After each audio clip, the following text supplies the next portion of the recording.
Boss Lugalabi Mugobi gulu yakedde kusiba tayiro ekawungezi neziyika ne muleka leero akedde kuzisiba kati mbadde enzigala ekinabiro bwende zingoberera akozesa biki alina ekivere tukiyawo tekitegerekeka oba mulimu ki abantu bakyabikozesa basibisa Arapex Style Adhesive tiles nezinywera Arapex Style Adhesive takyaliko kubaganya birowoozo buli ayagala okunyweza tiles ku kisenge oba awantu wonna gwakozesa ne UNBS yakonamu dastamp ng'omutindo kyekyo akolebwa Zident Tile Center ku noti 753 noti 65 M28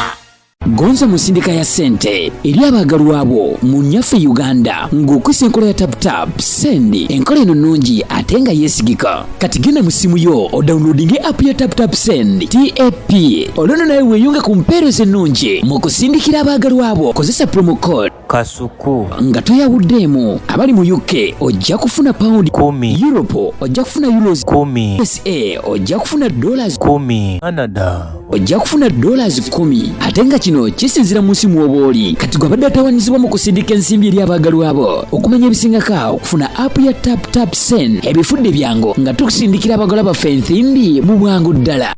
Shukra Herbal Solutions katwe faba akubuka mu kujjanjaba endwadde ez'enjawulo nga tukozesa eddagala ery'obutonde tukuwa eddagala erisembeza amagi gwatazaala tulina eddagala lya 3-in-1 muwoomya supu taiti n'akabugumu tulina eddagala lya kabootongo ne syphilis nga bino tubijjanjaba ne biwonera ddala tulina ka tube cleanser nga kano kayoza enseke tulina ka water syrup nga kano kasumulula taapu ate nga abakyala twabaleetedde ka taiti piuzi ezijjanjaba infections ez'enjawulo nga naawe omwami ayagala okulwa mu kisaawe twakukoledde ka jab ointment tulina slimming pills nga namwe abenyooma mu size tukuweera ddala eyo size gye weetaaga ate nga naawe omukyala ataweebwa twakukoledde kabuweebwa akakugulirawo emikisa tulina ne ka return oil akakomyawo omuntu wo kubira abasukra Herbal Solutions katwe ku nooti 751 84 43 14 beba Shukra Herbal Solutions katwe. Are you craving for that special meal that will entice your taste buds and leave you with lasting thrilling memories? Look no further. Spice Island Bulenga has got your answer. Natural, fresh and delicious juice, the best meals. Don't miss our daily specials from Monday to Sunday. Pizza Wednesday, Saturday Pizza Bonanza, you buy one and take two. Come dine with us and feel the experience. We are located at Prime Shopping Center in Bulenga, Mitiana Road. For inquiries, call us on 0704111720. Spice Island, we treat your cravings.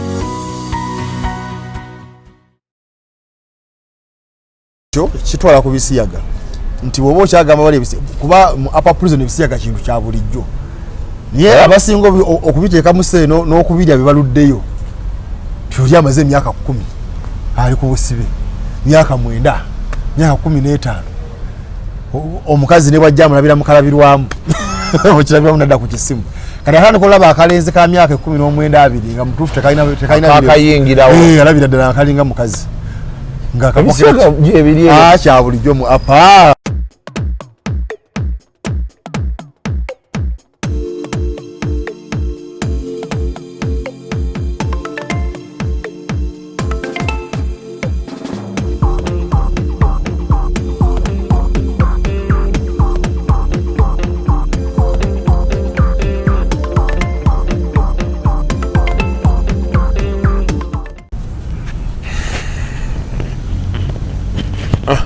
to another edition of Kasuku Live.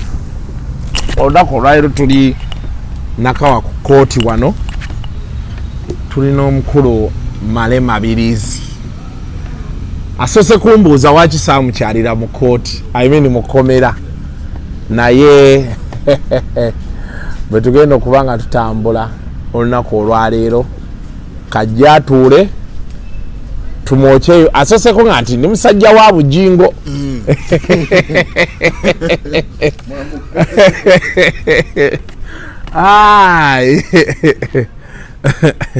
bujingo musajja wange naye tekingana kukola mirimu gyange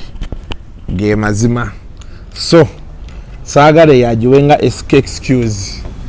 naye Council Isaac Semakadde sebo weewale nnyo byonna omusajja wamwaniriza mu maanyi bangambye pate zaade ku summit awo ku Saturday waliyo pate ne ku Sunday waliyo pate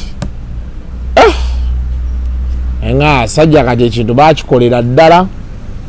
tebakyasaaga kiki tebikyali mu kusaaga.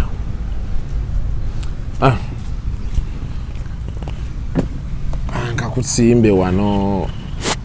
nkakuteeke eno bwenti ya tubonge kozi covid yajja n'Ebola nsanyusa okulaba ssebo kale naawe okusanga nkunoonyezza nina babbulooka benkutaddeko ne bakuntuusaako bwe ne bakugamba era walindabye seetaga bulooka seetaga bulooka ndi musajja ali simple naye totera nnyo otuula mu interviews. Is it because you don't like or you're not most times okozesa nnyo Facebook page yo anti awo ntuuka ku bangi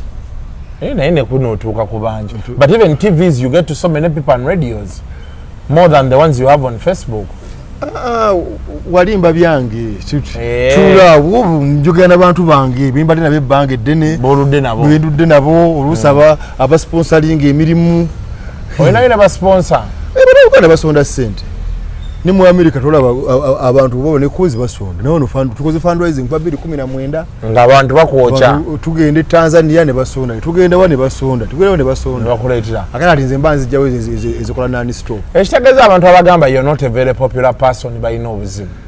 It's not about my popularity, it's about what we do. Kati gwomanyi wani for us popular, there is nothing about me as so for you don't care about being fe tuli ku kintu kiki tukoze okitegeera bwe tugenda embaye tukubaba empero bajjako emyaka ebiri nga tuchawe nembale Museveni paka mu East Africa olutukoze okitegeera gwezi go wali mu musango gw'embaale ate nze nali muze muwabi yasooka nze muwabi nambe muze nawaba bayise tekero lizali 2 December 22 ali mu Constitutional Court abantu loka bajja ne begattako yali 2017 tugera 2018 embaale era nga yenze nambe kakati tujja tuwoza abasajja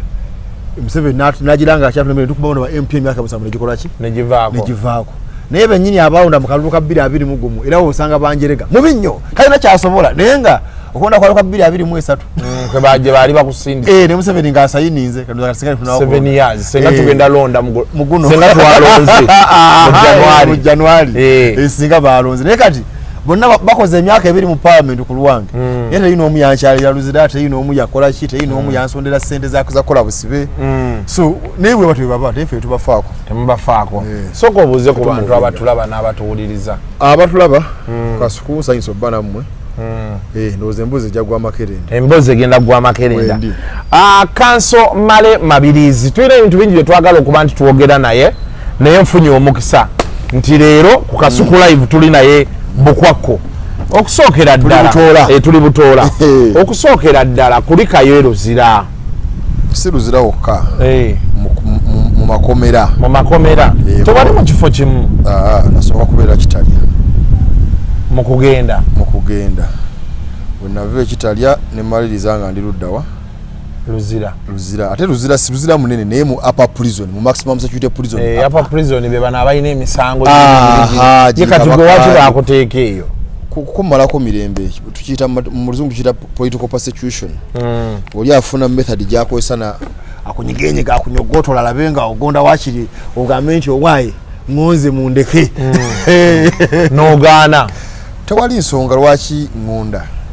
kuba omubbi wajja nabba amatooge emirundi mingi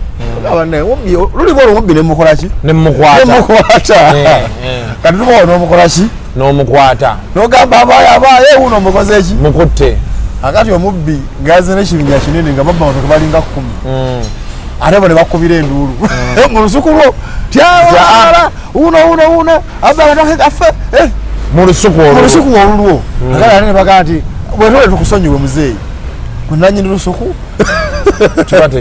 era bagamba temufaayo mwagala kunteka mutego ku migwa mutwale ku poliisi nja kubabuulira naye omuntu alaba wali we want to recall back what happened exactly because tuba tuli mu misango gyaffe gye twalimu eri Entebbe wentandika nze okumanyira bino nti waliwo ekifumba contempt of court kitegeeza ki contempt of court kitegeeza kuyisa lugayo mu kooti principal kitegeeza nti omuntu ayisa lugayo mu kooti mu mateeka amatuufu kyetaagisa lwansonga nti kooti weba n'agaba justice eba teetaaga kunyooma so wabaawo omuntu wajemera ekiragiro kyakukuba wagisamu olwaliyo contempt of course gye baali bakwatiddeko bo gye bagamba gye bavunana naye kyewuunyisa contempt eyo gye bagamba yali ku Facebook ne Twitter tewali agamba nti yajja mu maaso gange n'antabukira n'anvuma byatandika bitya ekisooka nudde nga n'obutakkaanya ne Sekaana musanga jjaaji bwava 2019 twalina omusango ne Lukwago oyo nga tuwakanya babakama okubeera mu Chairman Electoral Commission n'alekulidde bulamuzi nga commission bwekola ki bwegamba Lukwago nga awakanyirwa Lwakojo okusigala mu Electoral Commission nga tamuze bbiri zakola ki zaggwako twali tuwoza omusango ogwo ku makya otwalo lwali lw'amaanyi kuba bali balonda baloya bangi kibakirewa kiwanuka basimanyi kandeebe atonejje lugo timu nga yamaanyi naffe nga tuli eno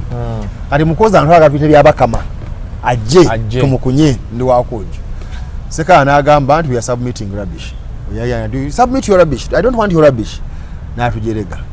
Then bwe twadda ntugamba ne Lukwago naye omusajja lwaki tumugoba. Lwaki atuvuma. Ate omusajja tumanyi bulungi yayiro ya Electoral Commission ibanga ki dene. Kati ne listing emisango Sekaana gye yali mulolya waki Electoral Commission. Bwe yakomawo nga azze okukola ruling eyo oba amuyita oba tamukola ki tamuyita. Ne mugamba no Lukwago namugamba maliza ina kyagamba nestuka ne mugamba am arresting that ruling ruling eyo nja arrestinze kubanga irina land void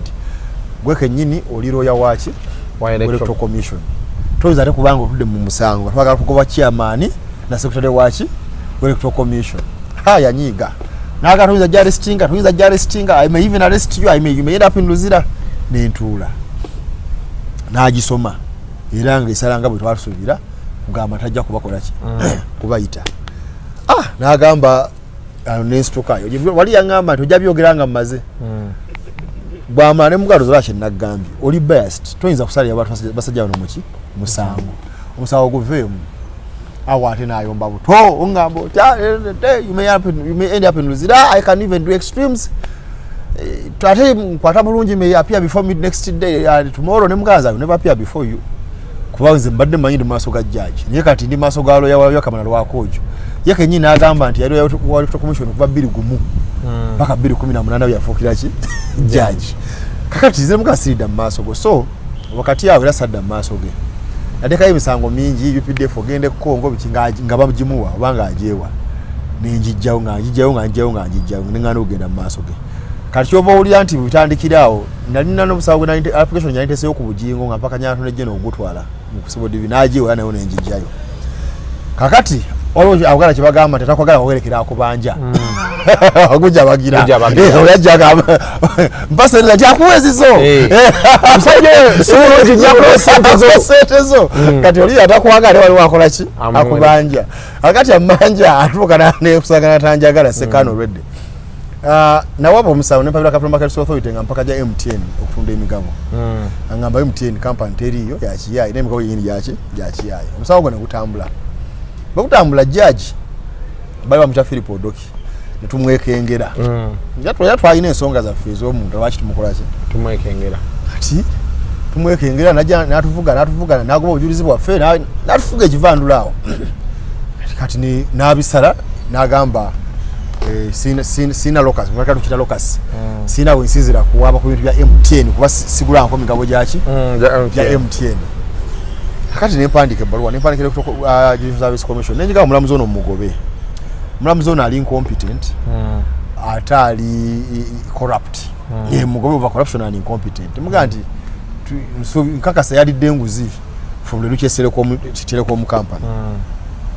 kakati ndio atunajeno n'agamba then waliwo ne correspondence nyingi ezayita baluwa ge twawandika biki kyo tokana wandike baluwa ayateka application yawo agala banteke mu contempt nagenze ku Facebook ne Twitter ne Vumani judge nti ali corrupt kati file eyo Philip Odoki n'agano gihandling kuba yeke nyinyi ngo cyali kikola ki ngo wali ogwe bali bagamba ayogera najiwayo nti mulala agikole ki agikole kati koronze nze muwa wabirwa kati negende wa Sekaana kati wa Sekaana bwe nalingwa muwabi nga njijjayo kenfuso omwa wabirwa sira buyiza bukola ki bujijjayo nze go balese ku mpingu nze ndi awo nemwali kati mugato tojawulira Mateyo empana yange nawe ogikola ki ogimanyi waliwo wangano filing emsawo mu court mu civil division waliwo wagambo oyaga kungere Luzira tosobola kumpa ki bwenkanya nanziramu nampandikira nangamba njaguwulira ebyo byogamba musikubuza namugalo mugamba nti niwe twesala twebuuza nanga teiteeka limugamba nti ambuuze nangamba obyengamba mbusimanyi ayinza okuntwala simanyi Luzira nti ayinza okuntwala ekitalya newetaba Luzira yawandika ebbaluwa wange eri awo nga lutalo luli awo nalemeramu bwalemeramu nentekawo reply nembagamba temulina bujulizi bulaga nti Twitter gye mugamba ne Facebook byange government ina duty y'amaanyi okukola ekisukka ku ekyo erina okugenda mu Facebook ne Twitter ne bagiwa report ani nanyini account eyo ani ya posting ekintu ekyo ku ssaawa mmeka kubanga nze ndi public figure abantu omuntu ayinza okufuna ekifaananyi kyange kibuli wantu n'akiteekako n'agamba bino Male Mabirizi yayogera bwona asaako obugandiko bugange ojja okwata nze ebyo teyabiwuliriza kati n'agaba timetable y'okufilinga submissions timetable yakyankalana nnyo lwansonga waliwo ebintu bingi ebyajja wakati awo Attorney General yampa submissions ze nga 24 January bwe yazimpa kati 24 January awo nga nalina yali yagira nga niyokuddamu mu wiiki emu kati wiiki emu oba yaligwaho nga 3 around there kakati omusajja nga 27 bandi ntebe eyo nga baga ati afulumiza ruling tasula obukadde bimeka bisatu koze ruling agifulumiza atya sinateeka mu submission zange yatuwa wiiki tenakola ki tenaggwako akikoza atya anti alagidde nga ruling ngisoma nga ali awo wayogera kino wayogera kiri bwagirega era abalamu tulina okwekuuma nnyo tetulina kukkiriza abantu okutulinyirira judicial simanyi eri kulwanira ekifo kyayo must fight for space asasule million 3 mwadde strong warning taddamu okukola ki okwogera ku balamuzi engamba ruling endala and void wano walemera mu musango nempawa mu East Africa nti olemedde mu musango ne mugamba yimiza n'ogaana tu ne submission tombadde budde kuzikola ki kuzikola so n'olwekyo this is unfair kakati awo wamuli ne gawandika bukadde bisatu gawandiika awo ne tubeerawo kakati ne bampandikira ebbaluwa bagita Uganda Judicial Officers Association ekibiina ekigatta abalamuzi bonna mu Uganda akikuli ayitadde wasiimu n'ayisa statement n'agamba tunenya Ssemakadde ne Mabirizi olw'okuvuma omulamuzi Ssekana tusaba buli kukikwatako akikwale n'amaanyi mangi nnyo alabe nga abantu abakola ki bakolebwako ne muwandika ne mugamba asiimwe toyinza kukola kintu ekyo katompuliriza wali basoose kumbuuza bibagamba bituufu oba si bituufu toyina proof ya tweet ezo nti zange n'olwekyo njaba wawabira mu defamation mu 850 million shillings kati yojoka nawandika ebbaluwa n'agamba nti mbawo nawo waali contempt n'omulamuzi omuddamu otya nti bo balina obuyinza obuwandiika ne batuvumirira naye ffe tugamba nti gwe gwanvumirira ngenda kuwawaabira tewampulidde eyo contempt n'ebirala ne bafuna ne screenshot kukoyo bipages ne bagamba nti byange ne bagamba amumulaba wali ku Facebook yagambye bwati wali ku Twitter yagambye bwati era ne baleta ebirala ne bagamba zali ebbaluwa 2 just normal letters nti tusaba Mabirizi muyite ne basaako ebintu byabe kati ebintu babimpanga 14 nga 11 Ssekana yaishuinga yayisa notice to show cause simanyi jangola because yayisa mwenda January mwenda February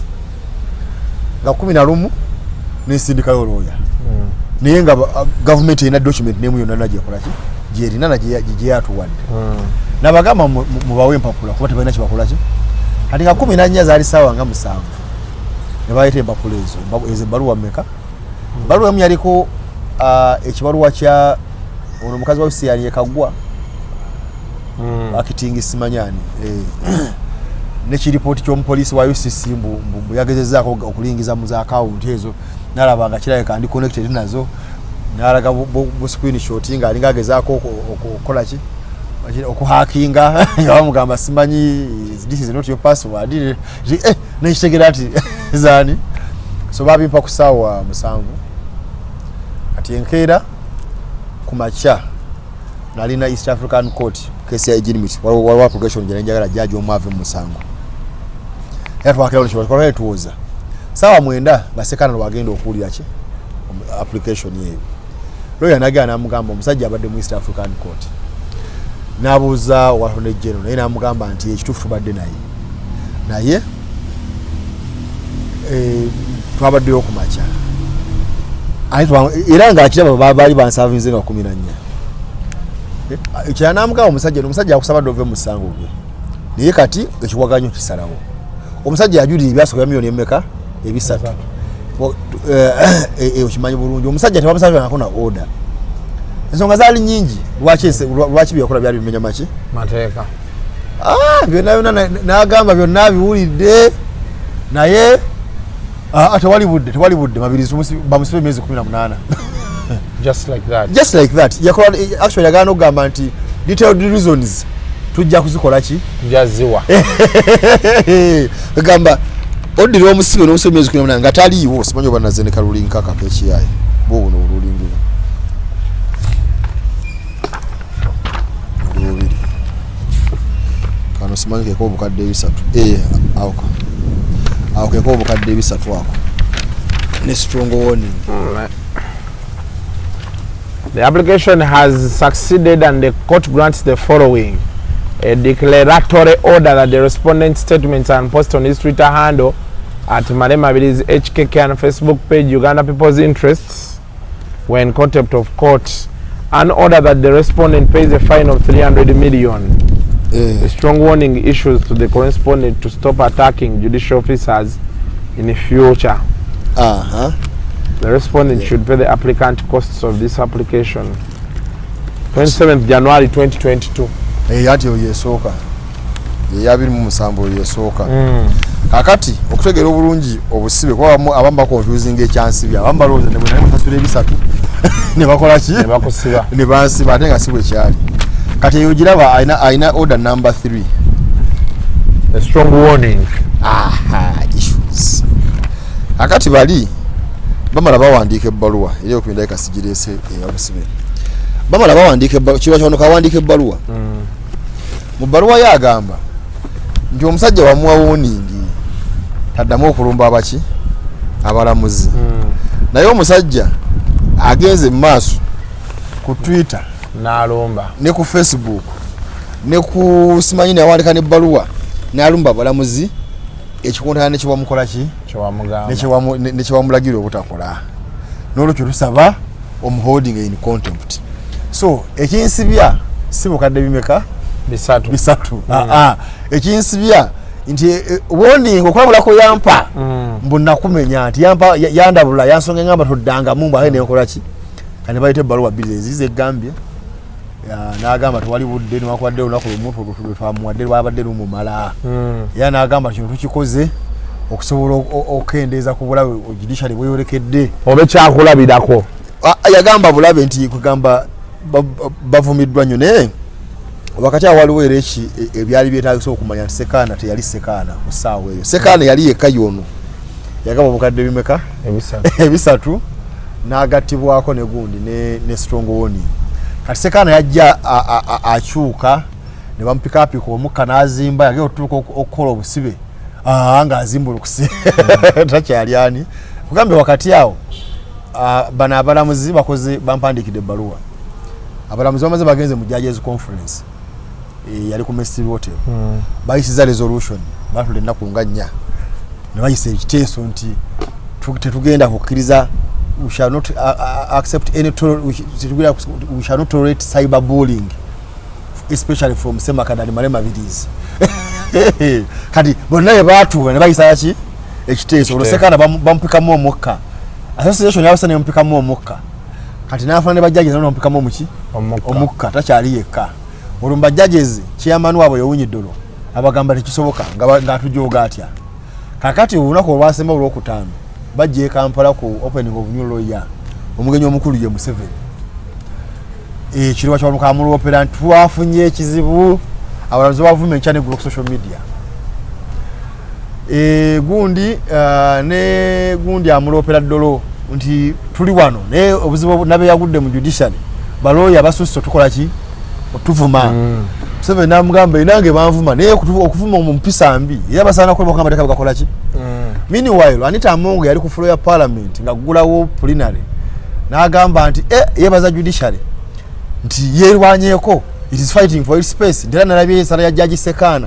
ng'agamba bulungi judiciary jakola ki jakwerwanako naye naffe parliament naffe twerwaneko baleme tujogera ku social media yoko kati bwe yawogera ebyo muganda wange nsereko n'asituka n'agamba Madam Speaker ensonga eyo nkulu nnyo era nsaba mpa olukusa banga tunokomewalo ne biru empya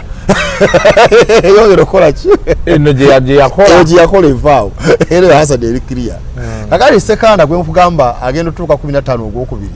ng'azimbulukuse nnyo alimu Museveni alimu Owonyidolo alimu bajaji ezibona ne ba magistrate alimu Anita Amongo alimu ba Muhammad Nsereko alimu ne parliament yonna unaona plan eriemu kulabanga free speech ku social media baji frustratinga nti era ekintu ekyo kwogera okukufuuka omusango olusu ng'okutawulira na kuwulirwa abantu balina kuwulirwa oliba musibe ne bbanga ddene myezi 18 olina kyewateeka kuki ku Twitter so nga tukyakaana ebyo namugamba kuba yakasala ebyo n'enjulira era emu ku nsonga ezibyereza mugamba tolina bujulizi tewali bujulizi nti na Twitter ezo nazeegaana nze nnyini zo legato lito obujulizi nabo nyinyi tobukoze eki so ageo tuuka awo ng'agaziye nnyo kyovola bagamba nti teri bya ensonga sizina kati ninja ziba wamuki mu maaso ndaba taliwo wano mu maaso gange naye bamukwate bamutwale ekimanyira amateeka. So you went for 18 months because of what is called contempt of court. That after the strong warning, the ruling, waddayo ku Twitter negundi noyongera n'olinyirira boche baito okulinyirira ate nga ono yandabula kati ebisatu bino byo ne bisigalawa. Ebisatu byali byashiya era byasigala onalimba lize bajje babimanje kati sawa tebasobola bikubanja bajje naye nabifunako order mukoto bapire biyimiriza. Okay. Bajje nene babagala bimmanje bajje babimmanje. Naye okay kati bwoliro ya kirungi jogera na lawyer. Abasajja ano muri gwe totya. Kuba ffe tuba yatugamba musajja ayambala abalamuzi bwati. Omanyi mmwe abalamuzi mwabategeera. Ffe nyinyi tulina duty. Ekyusa judicial okuva mu colonial judiciary okujiza mu judiciary yaki yenseri independent.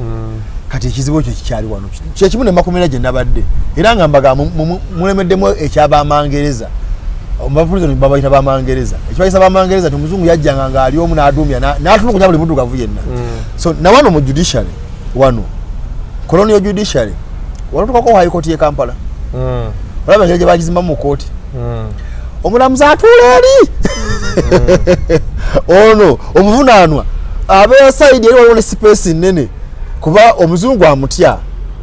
kuba yawamba muwambe okitege amma kimanya alina amaanyi taba kubana mumundu teyali mukoze eki teyali muwambe kyava amuteeka eri kakiri bano bayozezzaako banyumunguzaamu n'abatwala n'abasomesa n'abagamba omulamuzi bwobwako kyomugamba akusiba abo n'ababaza obuyunifomu bugawuni ne bambala wano obweru ne batulaawo bwe bamutula mu maaso awo gwena kukwekawa eri so yeyo colonial system akati bano abasajja bano abalamuzi betulina wano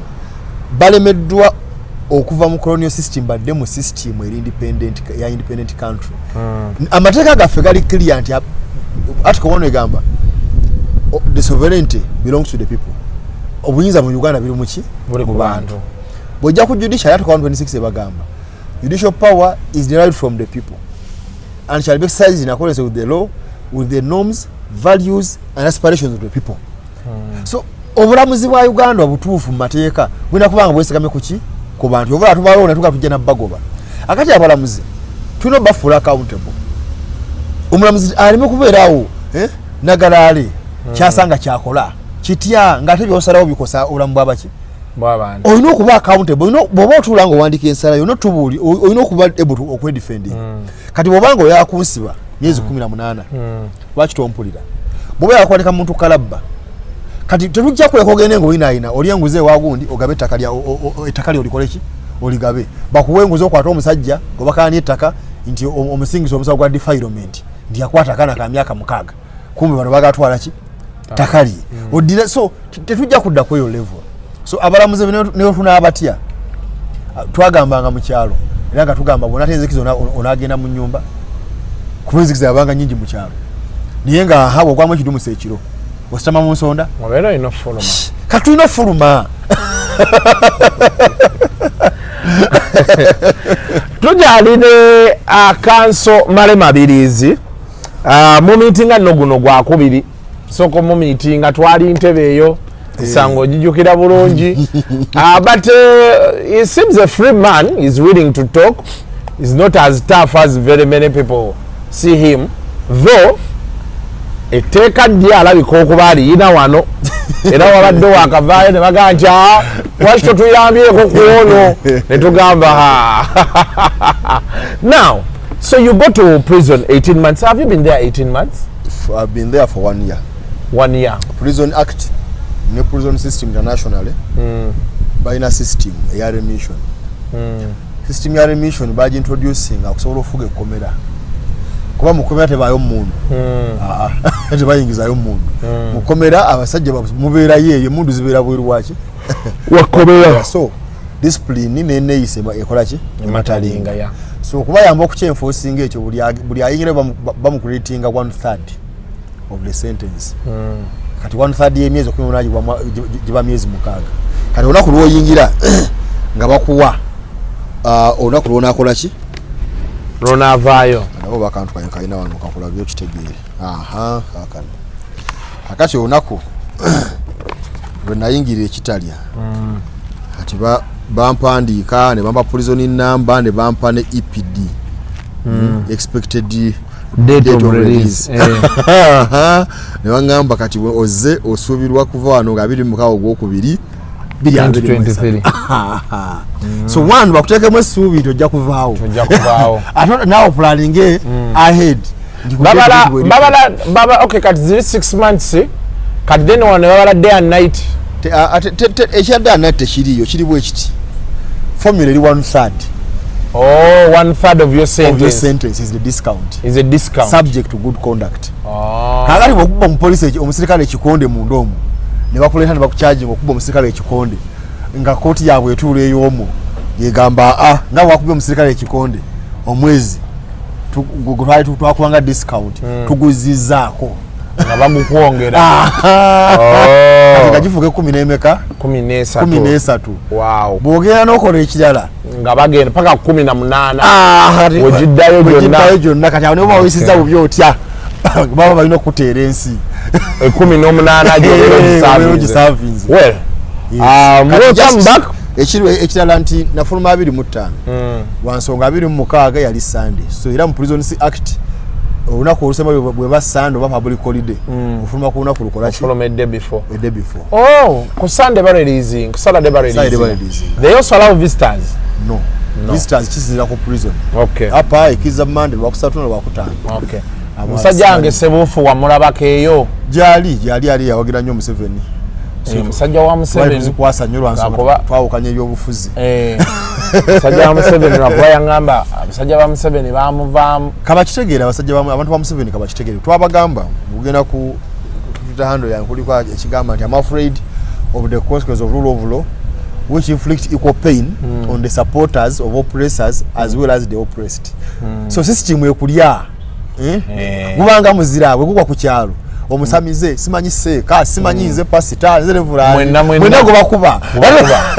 hati bade sura modi yemu ne sipapa guli ogwamukuba sipapa ngali atya wati te yakuwa bwalo ya busibe ate nali bukoledde mukomera neba tugambye badde ngo kyawa ab'emisango negiriye emiraajo badde oyina yogoberera yo jange jembadde mpaba nawe ab'emisango 10 twajibaze okuvayo wano ngajye 10 ng'oli mukomera obusibe kinyala muyige obusibe system yabo ne act ekyogera ne constitution bugana kintu ekyo kimu liberty twetaaya naye ddembe lyonna lisigalawo era mbadde mbabuuza lwaki batukiza bakazi baffe wenaba tebalina explanation nembawabira mu East Africa era kati nja kiremerako nendamu okuwaaba gutoyinza kunsiba nonyuma n'omukazi wange seetaaya n'amaka gaffe n'emirimu gife kati So mu universal standards omusibe alifuna mukazi we anofuna omunikiro wa mwezi mulundi gumu gokola time table omumuwe waliwo abakyogerako kaawo ne baga nti abasibe bandi badde babawa abakyala baabwe kakati ekyo kitwala ku Ebisiyaga nti wobo kyagamba bali kuba upper prison Ebisiyaga kintu kya bulijjo niye abasingo okubiteeka museeno n'okubirya bibaluddeyo tyoli amaze emyaka 10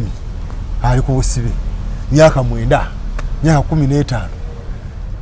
omukazi ne bwajja amulabira mukalabirwamu okirabiramu nadda ku kisimu kati akandi kolaba akalenzi ka myaka 19 nga mutuufu tekalina akayingirawo alabira ddala akalinga mukazi nga kya bulijjo mu apa wabirabireho bamanyi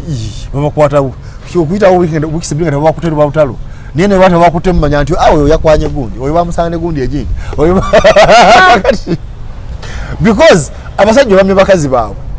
babadde mukomera myaka 10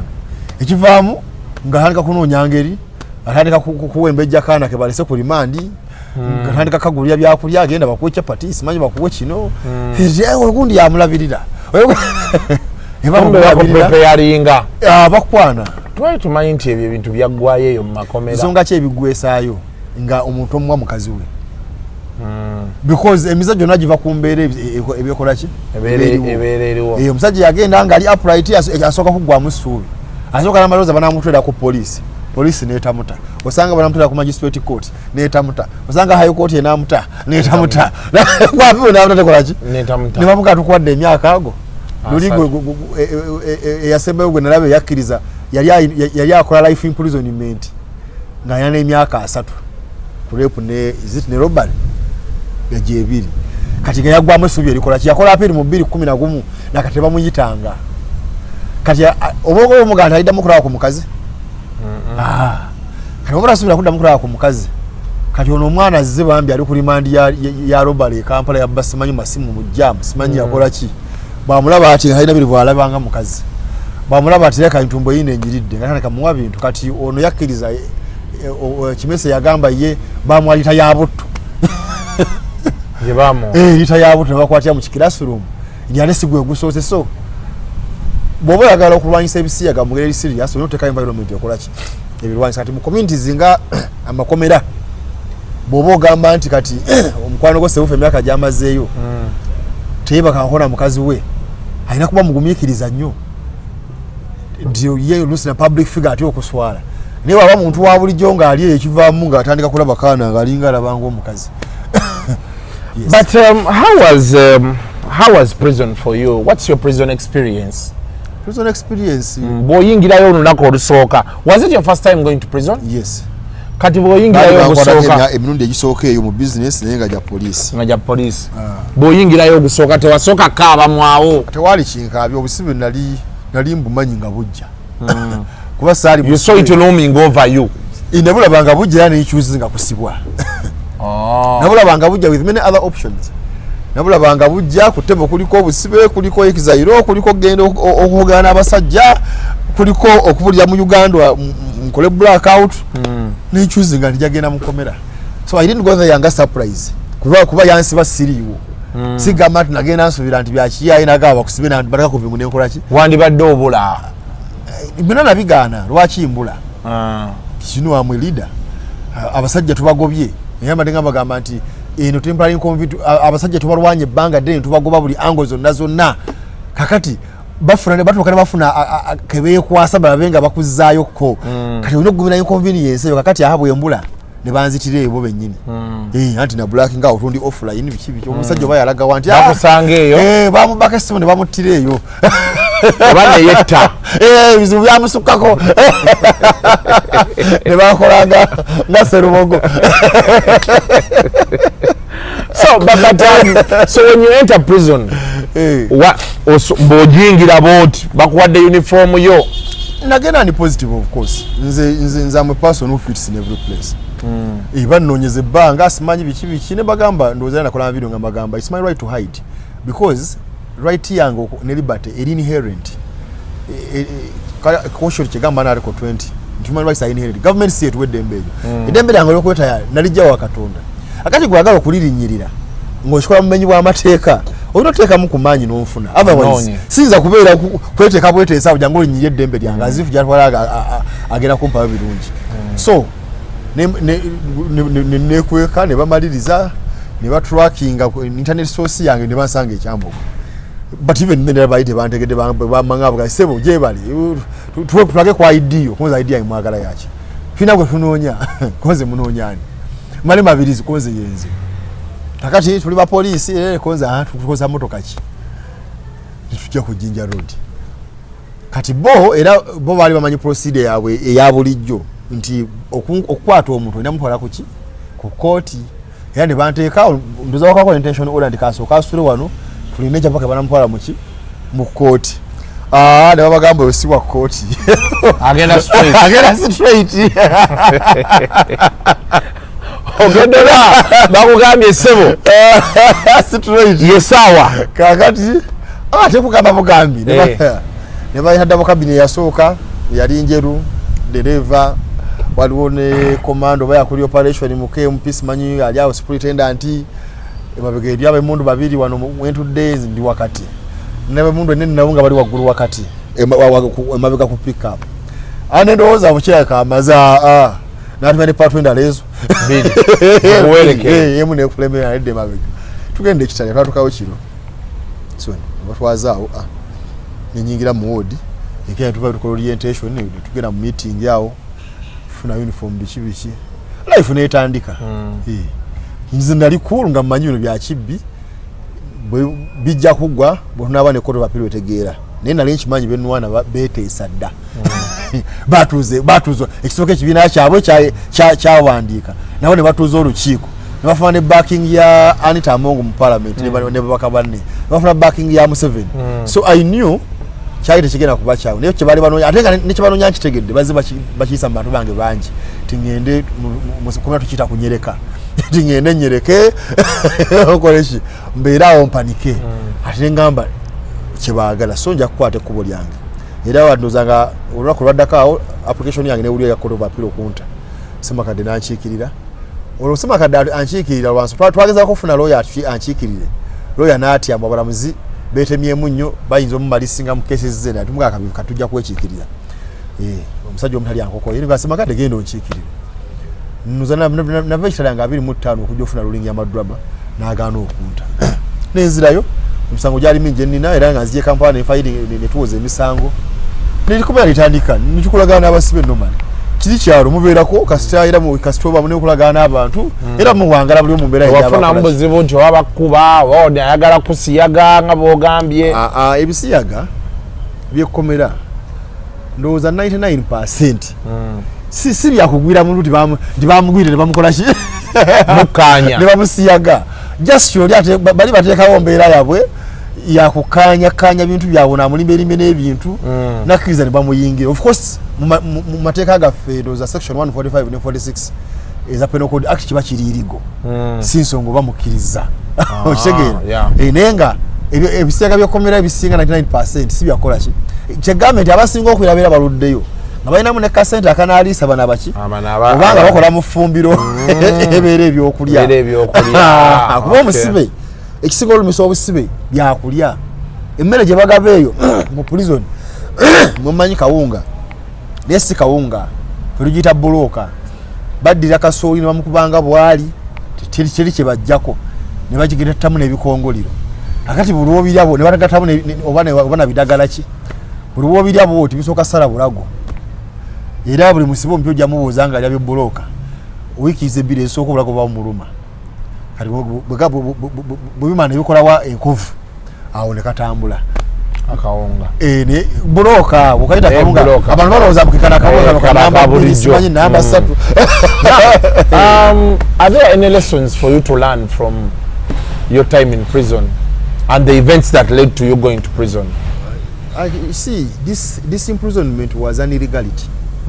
Imprisonment erina land void erina kubaawo kati sinza kuyigira mu illegality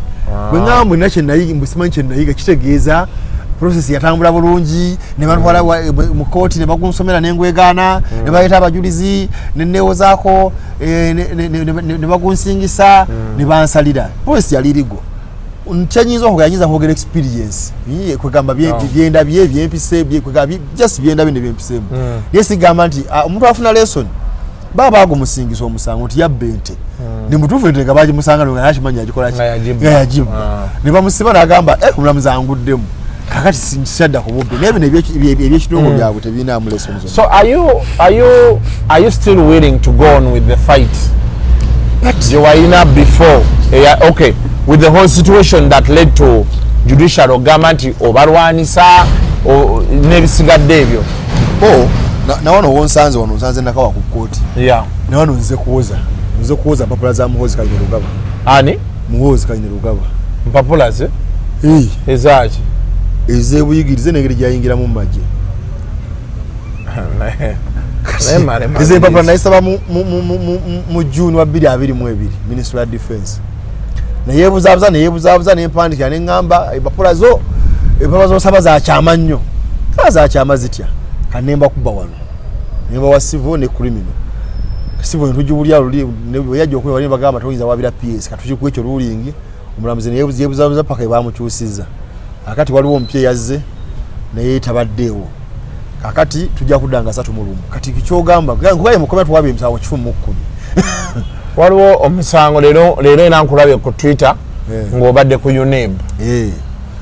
aba UNEB abo nabawandikiranga nakagenda ekitalya naku ezasooka nembagamba mbebaza okumpa empapula ezasooka ezakyagulanyi results zemwampa bufomu bwonna naye simatira na max zino zemwamuwa nga mu economics bwemuwa si gye mwamuwa mu economics nga sigiraba ate mwangamba wali baluwa gye baŋŋambiramu nti balina album ebiseera ebyo bali nabagamba mumpe album ndabe muyizi kye yatuula ne baŋŋamba mwaka ogwo tewaaliwo ki album 98 ne bagaa kakati kale muntu alina album mumpe ku answer sheet ezo ezawandiikibwa omuyizi oyo ku index number eyo Kyagulanyi Centamu babeera bakyazina ekyo kyalo balina obbanga bazirina kati banziramu tebakyazina oba kyebaagala nayo kiina etteeka baba baziteeka naye ekyo kireetedde abantu okubuuza nti ku sayidi yaani gy'oli olaga nti toli wa NRM ate kati ne Bobi Wine yennyini opposition head figure naye omuli bubi nze ndi munnayuganda ate saagala abantu beteekemu ekifaananyi kya Museveni kyabateekamu bajja kulietinganga abantu bajje babeerewo aba bembere kulietinga abantu nti bannayuganda bali gurupu 2 atawagira Museveni awagira ani atawagira Museveni awagira Bobi Wine gwe yesimbawo naye none side Bobi Wine naye gwe yesimbawo ko naye eryo fa bagamba nti akalwawo ka kiyayi era kasana boycottinga kati tuyinza kukanyana Kyagulanyi akeetabamu okitegeera eryo fa bagamba nti toyinza gamba nti wakanya bufuzi wa Museveni omaze emyaka 37 ate ng'ofuna omusala gwe mu parliament okitegeera kati tuyinza kukola ki kubawagira leero mbadde nga example gane ojagikuwa ndi batubbako wana embuzi yaffe ne bagamba nti omugagga nti agitutte wali embuzi agitadde muki mu karuumu nebagamba kufaani asinga okulabika obulungi n'ekiwago nti kasuku ayiza akagenda genda yo wali omugagga atuweki embuzi yaffe olwokuba omugagga abane bawolobe bangi otukaliga bagamba ayiza akogamba otya nga bakuwa omusiro gw'embuzi enjokye bakuwa ne kasoda otandika kukola ki kulya oyinza obbanja embuzi katuka nti wayiza anga todda nti owaahi omugagga akyali bizi kati bebana opposition bamwe kati abaliwo kati kugira kuti nti ati nafuka MP omanyi parliament ekola bweti omanyi kakati ndiye MP eno bwafuna sente kwetemu bwafuna zironi bwafuna simanyi tuwa bwafuna trip ate babawadde obukaddaana kati mtu temuyinza kureduce gabana Uganda ku level eyo mufe tugenda beera bubezaawo either Museveni wataba Museveni bana bakola ki so ekirala presidency mu constitution emu ku nsonga ezigisamu president obwesige bulimba kasaki zirwa nti president yali dishonest actually mu nsi yonna nti yakolako ekintu ekiri dishonest bamujamu obuki obwesige so honesty check n'obuyayi bikulu nnyo omuntu ayagala nti ayafuka ki president kati Kyagulanyi ajja n'agamba ayagala kufuga ggwanga ne tumutandikako nze ng'omuntu nga nze nga sinabona kusaba biwandiko bye bingi bye namutesitinga ne ngamba otali qualified ku leading opposition leave alone even government ne tusaba empapula ze ekisooka zigenda okuvaayo kituufu ng'alimba emyaka guno omwezi ogudde yaserebuza birthday yaga mpapula zona okuva senior 46 Makerere za 1980 batuka ku passport n'okwambuka 1982 so ekiro kizula ng'alimba ng'asala emyaka emeka ebiri ku mpapula naye waliwo abavaire eggombe eri ewasinda gye yavanga okujja bukala gy'okusoma bangamba wa 78 nekyo tekiri omupapula kati tukiriiko bambuulira nti omanyi eri ewasinda wala nnyo tuuka ebukalagi omwana alina ebbanga akuzeekuzeemu okutambula oluki okutambula olugendo naye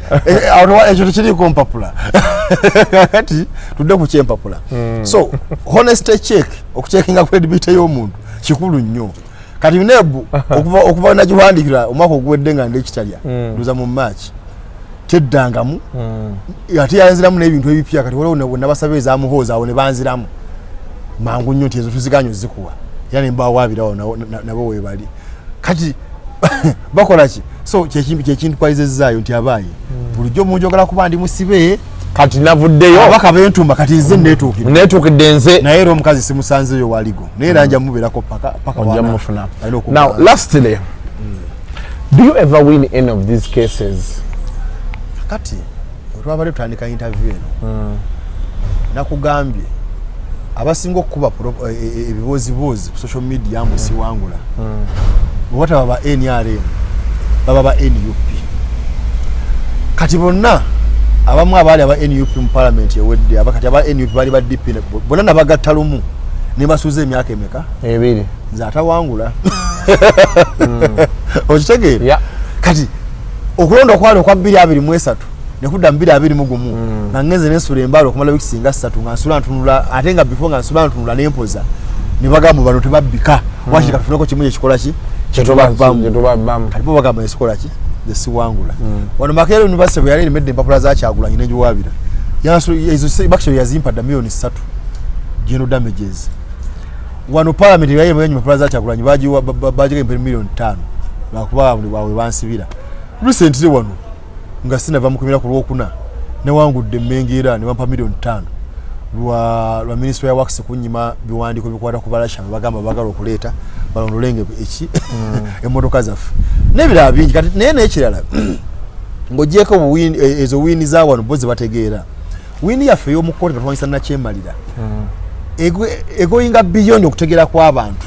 bwe balowooza mu gundi awangudde because tubuuza tuwangula wani because tugamba ono yennyini omulamuzi muyaaye naye mu buyaaye bwe tujja mugoba ki emisinde kati okuwangula kwaffe gino emisango egisinga lwefayiringa lwowangula okitegeera actually eriyo emisango ng'olunaku lwojja mu kooti owangulirawo 60 esigadde eba 40 nja kuwa omusango gwa mukwano gw'obugingo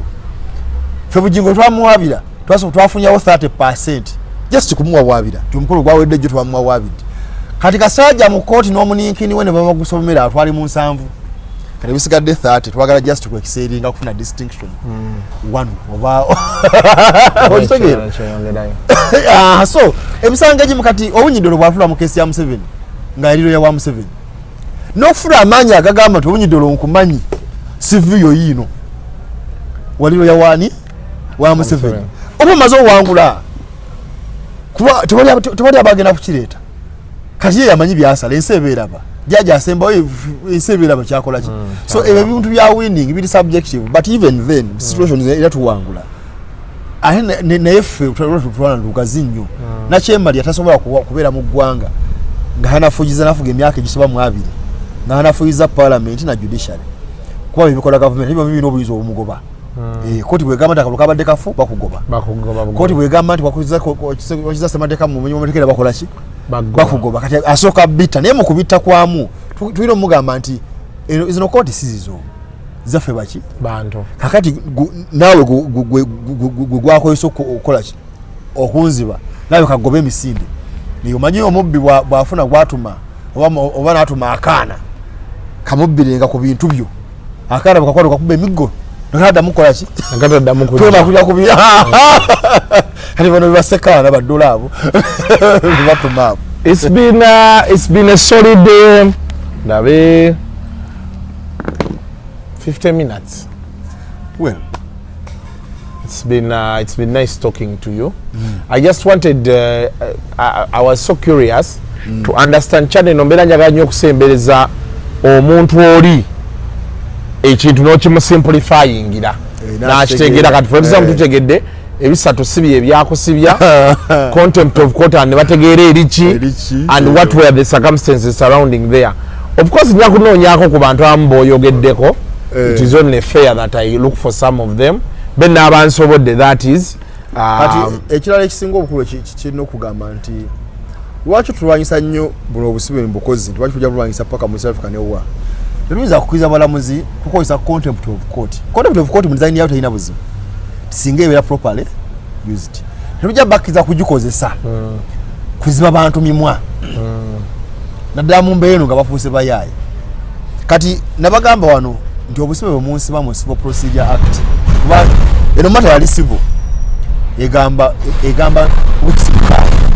egamba bakubanja ssente myezi mukaaga obutabaako ssente wikisi mukaaga maximum bw'osiba emyezi 18 ogiyita ki contempt bwe nabaga ne bagamba criminal. So point eriwo nti contempt si teyalibadde mbi yo nga yo intention yayo naye n'okuba properly used. Omulamuzi asobola okwogerwako ayihale meganda okumwogerako eba contempt. No, public servant tumuwa omusaala tumuwe mmotoka tumuwe omukuumi tumuwa tuwerera abaana ne tulabira mukazi we lwaki abaza nti famu abayiwa omusolo basula omusolo gwa receivinga tetugenda kumwogera kuye yaani oyo waliwo akayimba ka Alien Skin simanyi oba omumanyi omwami oyo simanyi nnyo bazungu bakayita City at Danger bamuyita Alien mbadde manyi muzungu uyo mwana mulaba bujjo ku video mu apa nga asibye wana akasawo bakayita City at Danger kati naawe akayimba kotambula oyimba ne bonkanga ne bontiisa kati bo bali balowooza nti obusibe tujja kujja tufukamire because ne tufukamirira ki justice tutugaida abajala msema tuyamba buyambi this is our country era ensi zonna zonna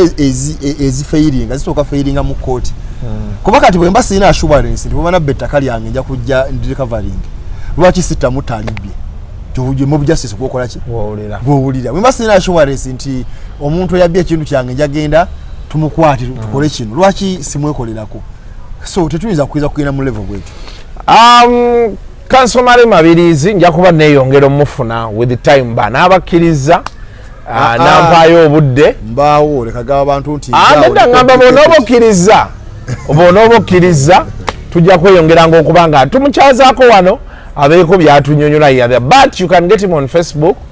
Uganda people's interests ne ku Twitter handle yo ati Male